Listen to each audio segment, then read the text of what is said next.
During a navigation flight, a CFI and a certificated pilot student had their hands full maneuvering to remain clear of restricted airspace near Wallops Island, Virginia. As they began preparing for their next destination, they called approach control to get flight following and coordinated through flight of the Wallops Island Class D airspace. Sometime during this process, though, the two got involved in a heads-down discussion of the autopilot and lost positional awareness. Suddenly realizing that they were about to penetrate the Class D airspace without permission, the pilot asked approach control if they were cleared in, and was told to stay clear. Too late, as it turned out. It's easy to let your guard down, especially when flying with a certificated pilot. In this case, congested airspace, a lack of focus, and perhaps a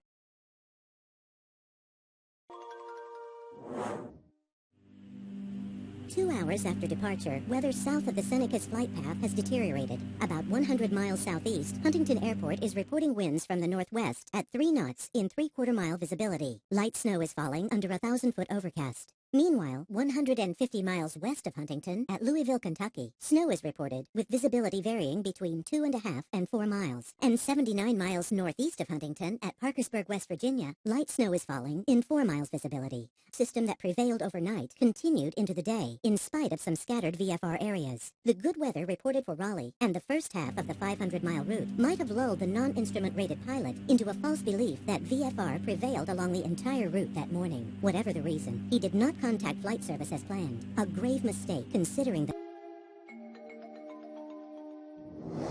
Mayday, Seneca 8047 Charlie. Seneca 8047 Charlie, go ahead. I'm flying VFR and I load the fuel and I need the help to land.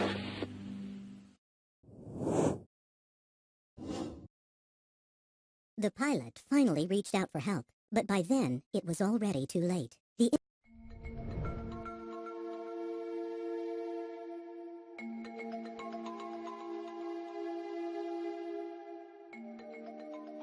Could you give me a backup so I can land over there? Seneca 47 Charlie, are you capable of IFR flight? Yes. And Seneca 47 Charlie, would you like an IFR clearance to the Huntington Airport? Yes, please. Seneca 47 Charlie, squawk 0163. Could you tell me what is the airport behind me? You're about 1.5 miles final for runway 30. It's about 2 o'clock and 1.5 miles. And Seneca 47 Charlie, you're going back and forth. It's about 10 o'clock and 11 o'clock now in 1 mile. Do you know how low I can go? And Seneca 47 Charlie, you're below my minimum vectoring altitude now. The field elevation is 820. And Seneca 47 Charlie, on your current heading, you're about to fly over the airport now. Do you still have ground contact? No. Switched over to a different controller for the surveillance approach.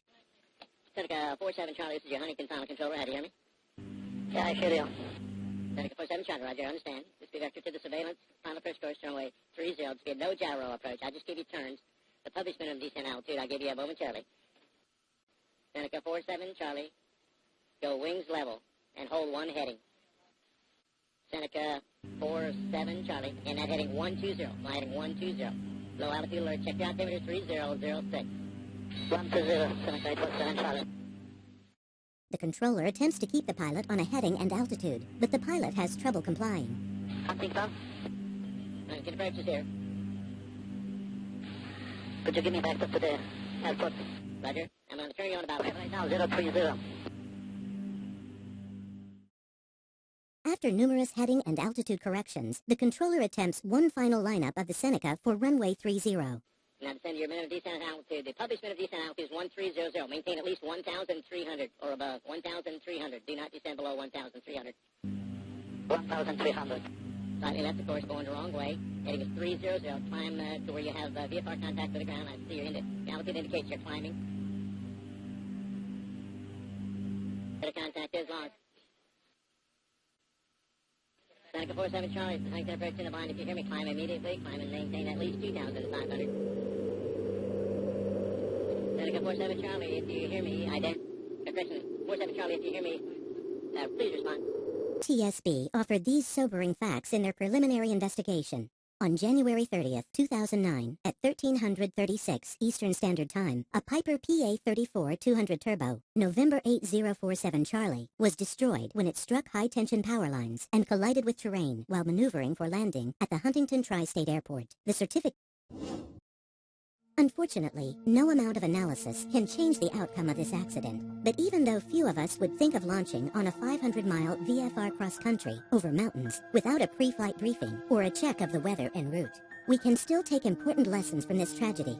Ask yourself, have I ever let external pressure influence me to hurry up, take shortcuts, or press on? Am I really prepared to turn around or land when the weather doesn't feel and experience? Heed the warning signs.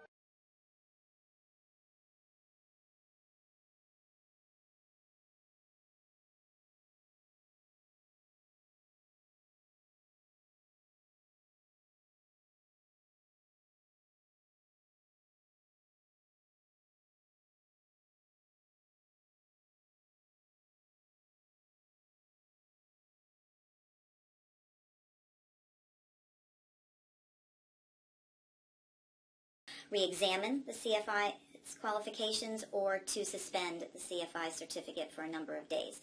Rarely, but it does happen, that we'll see revocation actions against a CFI certificate. Revocation actions are generally taken in the more serious kinds of infractions. Falsification is a very hot button.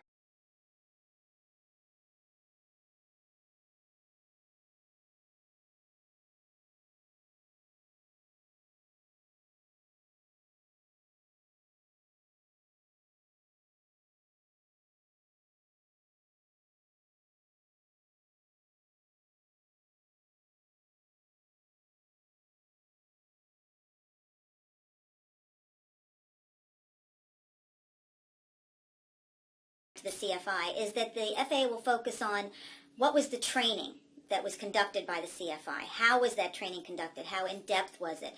And in particular, of course, how compliant it was with the regulations in identifying what the CFI was to train on, how the CFI was to assess the student's ability to grasp what they were trained, and of course the endorsements, the logbook entries, all of the I's and T's that need, which is easy to wield.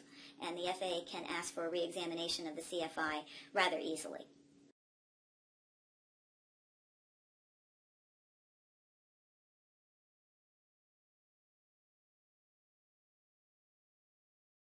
Our students are already pilots, often quite accomplished pilots. As they gain mastery of instrument flight, we give them less and less supervision to build their confidence, due to clearance with a tight void time. Alas, the tablet's navigation log had been set to filter out airway fixes between VORs, a detail neither the trainee nor the CFI picked up on. As a result, the trainee entered a direct routing between two VOR stations, missing an airway course change. The result? ATC had to intervene and vector them back to the cleared course. There's a good receive the communication from air traffic in flight of call the tower when you land and get a phone number and then land, and what should they do? What should the pilot do? And unfortunately, there's not a black and white answer to being able to determine whether to return that or make that phone call or not. First thing I tell airmen is, number one, understand that there is no legal responsibility that you have to land the aircraft and make the call. If you don't make the call, it's not conduct that the FAA can take action against you for failing to make that call. It's not make the call. Understand that you are making the call of your own choice. No legal responsibility to do so. And I would certainly recommend that you do so in listening more than talking. Try not to speculate. Try not to engage too much in dialogue, because you may end up saying something more that hurts you than it does help you. This is really important, because that's what's going to be reviewed ultimately by the FAA if a student is involved in conduct that implicates whether they were properly trained or not. So certainly instructors need to understand fully how to document the training, where it needs to be documented, be objective and compliant in the descriptions, make sure they're fully descriptive of what was done. Same thing with endorsements that instructors give to students for solo flights. It needs to be very clear and objective as to what the student is permitted to do, and in particular maybe in drawing the line as to what the student is not permitted to do.